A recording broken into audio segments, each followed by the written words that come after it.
शुरुआत में जो आपने कविता का जिक्र किया, संयोग से वो मेरी सबसे प्रिय कविता भी है। श्रीकांत वर्मा हिंदी के एक बहुत ही महान कवि हुए। 1980 के दशक में उनकी मृत्यु हुई अमेरिका में कैंसर से लड़ते हुए। और जो सबसे अच्छी कविता वो लिख के गए, और मुझसे कोई पूछे कि मैं, क्योंकि साहित्य का व्यक्ति हूं और सैकड़ों कविताएं तो मुझे कम से कम याद होंगी ही, क्योंकि मुझे बड़ा शौक है कविताएं सुनने का, पढ़ने का, याद करने का। और यदि कोई मुझसे पूछे कि मुझे अगर एक कविता चुननी हो जो सबसे गहरे स्तर पर मुझे प्रभावित करती रही है, तो वो वही कविता है जिससे आज के कार्यक्रम की शुरुआत इस बच्चे ने की। चाहता तो बच सकता था, मगर कैसे बच सकता था, जो बचेगा कैसे रचेगा। पहले मैं झुलसा चिटकने लगा, चाहता तो कराह सकता था, मगर कैसे कराह सकता था, जो कराहेगा कैसे निभाएगा। और ये कविता कई ऐसे संदर्भों को लेकर आगे बढ़ती है, और हर संदर्भ में जीवन का एक बड़ा महत्वपूर्ण पहलू हमारे सामने आता है। मुझे खुशी है कि इस कॉलेज ने मुझे जिस विषय पर बात करने के लिए बुलाया है वो विषय भाषा का विषय है। भाषा को लेकर मेरी राय का जिक्र परिचय में हुआ ही है। मैं ये मानता हूं कि हर भाषा आत्मा की भाषा नहीं होती है, भाषाओं के बहुत सारे काम होते हैं। अंग्रेजी भी मेरे लिए बड़ी प्रिय भाषा है, हिंदी प्रिय भाषा है, सारी भाषाएं प्रिय हैं। मैं उन लोगों में नहीं हूं जो किसी एक से प्रेम करने के लिए बाकी से नफरत करना पसंद करता हूं। मैं सबसे प्रेम करना पसंद करता हूं, और उसमें हिंदी मेरी मातृभाषा है। तो जो प्यार माँ से होता है वो हिंदी से है। ये कहने में मुझे दुनिया के किसी भी मंच पर ना संकोच है, ना झिझक है, ना कोई भय है। तो हिंदी मेरी माँ है, और माँ के मामले में न समझौते होते हैं, न चयन की सुविधाएं होती हैं, न चयन की जरूरत होती है। पर हिंदी मेरी माँ है का मतलब ये नहीं है कि तेलुगु मेरे दुश्मन है, या कि उर्दू मेरे दुश्मन है, या अंग्रेजी मेरे दुश्मन है। नहीं, मैं बिल्कुल नहीं चाहता कि आप भी एक ऐसा मिजाज लेकर आगे बढ़ें कि हम एक भाषा को सम्मान की निगाह से देखें और उसी तेवर से बाकी भाषाओं को अपमान की निगाह से देखें। ऐसा मैं बिल्कुल ना चाहता हूं। मैं तो नहीं करता हूं, मैं चाहता हूं कि कोई भी ना करे, आप भी ऐसा ना करें। संस्कृत मेरी परनानी है। संस्कृत की बेटियां अपभ्रंश हुई, प्राकृत हुई। उनकी बहुत सारी बेटियों में एक बेटी का मैं बच्चा हूं, उसका नाम हिंदी है। उसी अपभ्रंश प्राकृत की बहुत सारी बेटियों में मराठी भी है, गुजराती भी है, पंजाबी भी है, बांग्ला भी है, असमिया भी है, ओडिया भी है। और उसी नानी के पड़ोस के परिवार की और जो बच्चियां हैं उनमें तेलुगु, तमिल और मलयालम, कन्नड़, ये सब भाषाएं भी हैं। और इन नानी के समय में इन सब भाषाओं में बहुत अपनत्व था, बहुत सहयोग था।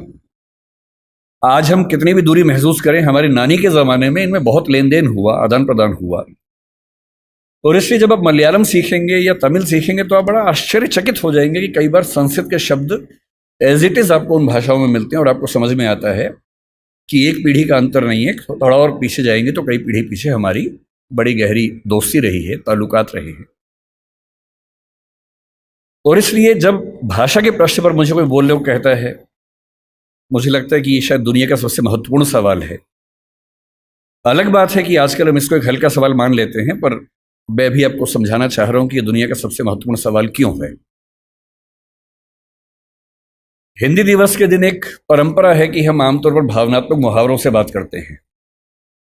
आज सुबह से मेरे पास 8-10 मैसेज आ चुके हैं जिन सब में एक वाक्य लिखा है कि हिंदी भारत माता के माथे की बिंदी है। हर साल ये मैसेज आता है। अच्छा मैसेज है, पढ़ के अच्छा लगता है। पर मैं चाहता हूं कि हिंदी समाज हिंदी माथे की बिंदी से आगे बढ़कर कुछ और मुद्दों पर बात करे। केवल उन भावनाओं में डूब के बात करना काफी नहीं है, उससे कुछ आगे निकलना जरूरी है। मैं आपको 2 कहानियों से बात शुरू करता हूं ताकि आप समझ सकें कि ये मुद्दा कितना महत्वपूर्ण है। एक किताब जो पिछले 15-20 साल में दुनिया की सबसे मशहूर किताबों में से एक बनी, उसका नाम सेपियंस है, आपने शायद सुना होगा। मैं हिंदी के बच्चों से कहूंगा कि थोड़ा सा पढ़ने का अभ्यास अपना बनाएं। हिंदी के समाज से मुझे गंभीर शिकायत है कि हम लोग पढ़ते कम हैं, हम लोग भावनाओं में ज़्यादा बहते हैं, पढ़ने की आदत हमें कम है। और आज के ज़माने में जब दुनिया की हर अच्छी किताब हिंदी में भी उपलब्ध है तो हिंदी में ही पढ़िए, लेकिन कम से कम पढ़िए। क्योंकि पढ़ने से अच्छा कुछ नहीं है। एक किताब पढ़ने का मतलब किसी एक व्यक्ति के जीवन के 40-50 साल के निष्कर्षों को 3 दिन में समझ लेना, और आप 50 साल मैच्योर हो जाते हैं 3 दिन में केवल एक अच्छी किताब पढ़ लेने से। बहरहाल, सेपियंस किताब मानव जाति का इतिहास है। ये भारत का इतिहास, आधुनिक इतिहास, प्राचीन इतिहास नहीं है, मानव जाति का इतिहास है। माना जाता है कि 1400 करोड़ साल पहले बिग बैंग हुआ, जहां ये पृथ्वी पहली बार बनने की प्रक्रिया शुरू हुई। 450 करोड़ साल पहले पहली बार जीवन अस्तित्व में आया, अमीबा आया। उसके बाद लंबे समय तक खूब घटनाक्रम होते गए। हम कहीं नहीं थे उस समय। 3 लाख साल के आसपास पीछे जाएं तो एक परिवार पैदा हुआ जिसको होमो कहते हैं। होमो का मतलब हमारा परिवार।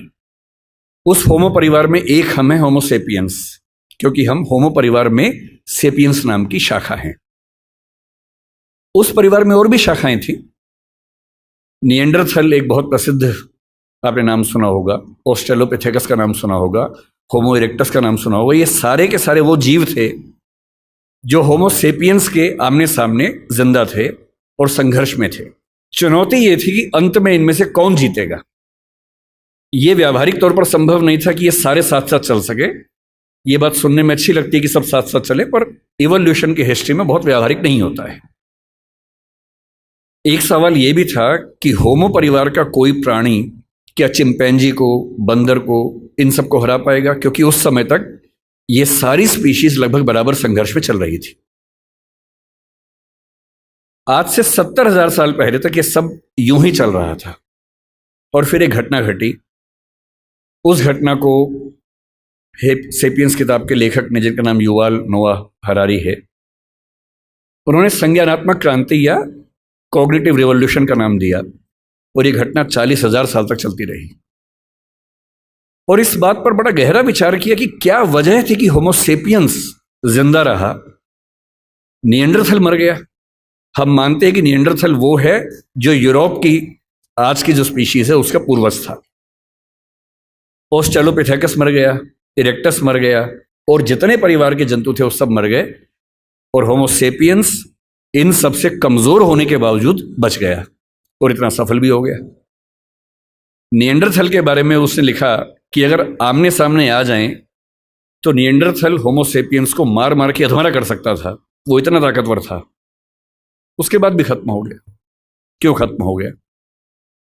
और तब आता है वो सिद्धांत जो आज की इस डिस्कशन की शुरुआत का बिंदु है। होमो सेपियंस इसलिए जिंदा रहा क्योंकि उसके पास भाषा की क्षमता थी। भाषा की क्षमता बाकियों के पास भी थी, चिंपैंजी के पास भी है, बंदर के पास भी है, पर बंदरों पर खूब प्रयोग हुए। बंदर हो, अन्य स्पीशीज हो, तोता हमसे ज्यादा ध्वनियां बोल सकता है, हमसे ज्यादा। इसके बाद भी तोता सफल नहीं हो पाया क्योंकि वो उतना सोच नहीं पाता है। चिंपैंजी की भाषा, बंदर की भाषा, निएंडरथल की भाषा सीमित भाषाएं थी।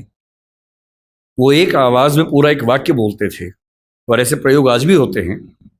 अगर आप जंगलों की आवाजें सुनेंगे तो बंदरों की एक आवाज का मतलब एक पूरा सेंटेंस होता है। जैसे एक आवाज का मतलब है कि शेर आया, जैसी एक बंदर आवाज निकालेगा सारे बंदर पेड़ पर चढ़ जाएंगे। फिर दूसरी आवाज का मतलब होगा शेर चला गया, वो सुन के सब उतर जाएंगे नीचे। भाषा वैज्ञानिकों ने वो आवाजें रिकॉर्ड कर ली और एक बार अच्छे म्यूजिक सिस्टम से एक जंगल में जाके आवाज प्ले कर दी, शेर आया, और वो आवाज सुनते सारे बंदर पेड़ के ऊपर चढ़ गए। और फिर आपस में देख रहे थे किसने बोला,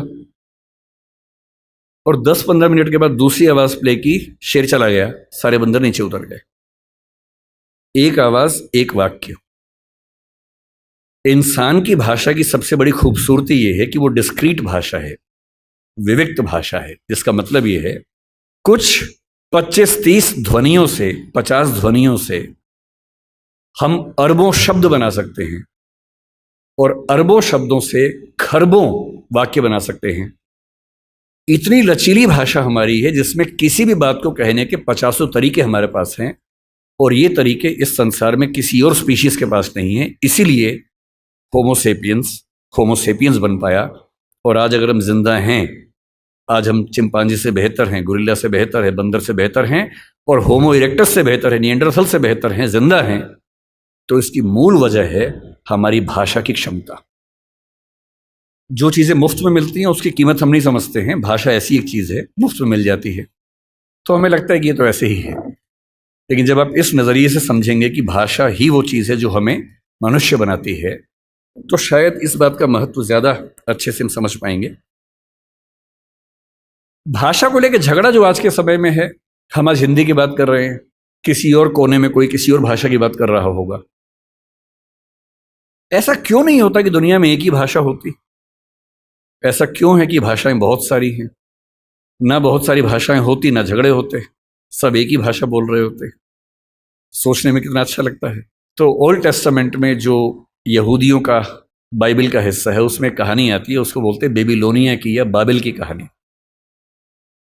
कहानी ये है कि एक बार ईश्वर ने, यहूदियों के ईश्वर याहवे ने, जब देखा कि मनुष्य बहुत पाप कर रहे हैं तो उसने बहुत तेज बाढ़ पैदा की। ये वही बाढ़ है जो आपने आज से 10 साल पहले एक फिल्म 2012 में देखी होगी। ये उसी बाढ़ की कहानी है।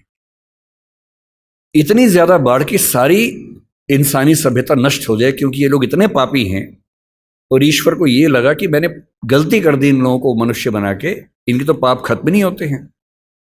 नाराज होकर उसने सारी सभ्यता को विनाश करने के कगार पे खड़ा कर दिया। हम भारतीय सभ्यता में प्रलय की कल्पना करते हैं, कुछ कुछ वैसी कल्पना वहां पर एक बाढ़ की कल्पना है। और तब ईश्वर को यह भी लगा कि अगर सारे खत्म हो जाएंगे तो सृष्टि बनाने का जो पर्पस था वो खत्म हो जाएगा। तो ईश्वर ने अपने एक नबी को भेजा जिनका नाम था नूह या नोआह। ये युवाल नोआ हरारी के बीच में भी जो नाम है नोआह, ये वही नोआ नाम है।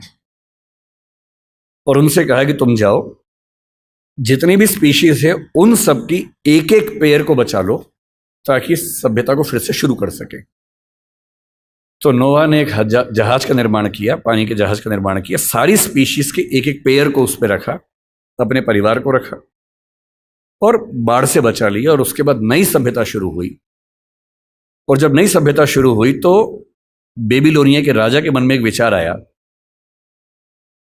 कि अगर हम एक इतनी ऊंची मीनार बना लें कि किसी भी बाढ़ में हम डूबे ही नहीं तो चिंता खत्म हो जाएगी। तो बाबेल नाम के स्थान पर, बेबीलोनिया का एक स्थान था, एक टावर बनना शुरू हुआ। ये बाइबल में जेनेसिस की कहानी है।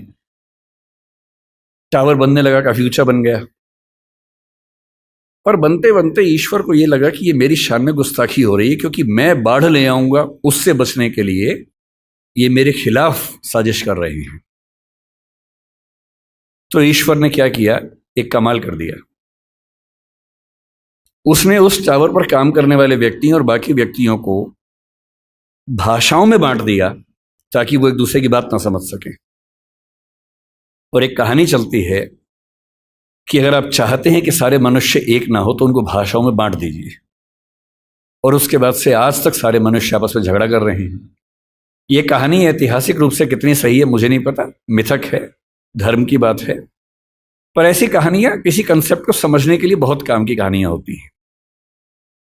और जब मैं भाषा के प्रश्न को देखता हूं तो मैं दो नजरियों से देखना पसंद करता हूं। पहली बात, भाषा वो है जो हमें मनुष्य बनाती है। और इस संसार में जहां 3 ट्रिलियन या 1 ट्रिलियन स्पीशीज संघर्ष करती हैं, उनमें हमें सबसे ज्यादा मजबूत बनाती है। और दूसरा, भाषा वो संरचना है जो दुनिया को बांटती है, और क्योंकि बांटती है तो बहुत सारे संघर्षों को जन्म देती है।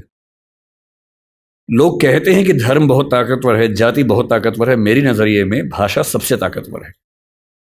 अगर धर्म बहुत ताकतवर होता तो पाकिस्तान बनने के बाद बांग्लादेश की जरूरत क्यों पड़ती? मुसलमानों के लिए एक नया देश चाहिए तो पाकिस्तान बन गया। पाकिस्तान और बांग्लादेश में मुसलमान ही तो थे। अंतर क्या था कि एक तरफ के मुसलमान उर्दू और पंजाबी बोलते हैं, एक तरफ के मुसलमान बांग्ला बोलते हैं। बांग्ला भाषी मुसलमान उर्दू भाषी मुसलमान के साथ एक नहीं हो पाएगा, इसलिए उसको नए देश की जरूरत है। और बांग्लादेश इसलिए बना।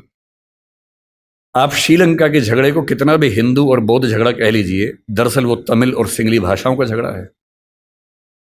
ये जो भाषाओं के झगड़े हैं, और भाषाओं का एक अस्तित्व होता है, जैसे मनुष्यों के जीवन में वक्र है, कभी सफल कभी विफल, ऐसी भाषाओं का जीवन होता है। आज से 300 साल पहले ब्रज भाषा का जो जोर था, कोई सोच सकता था कि 300 साल बाद उसका नाम लेने वाला कोई बचेगा नहीं।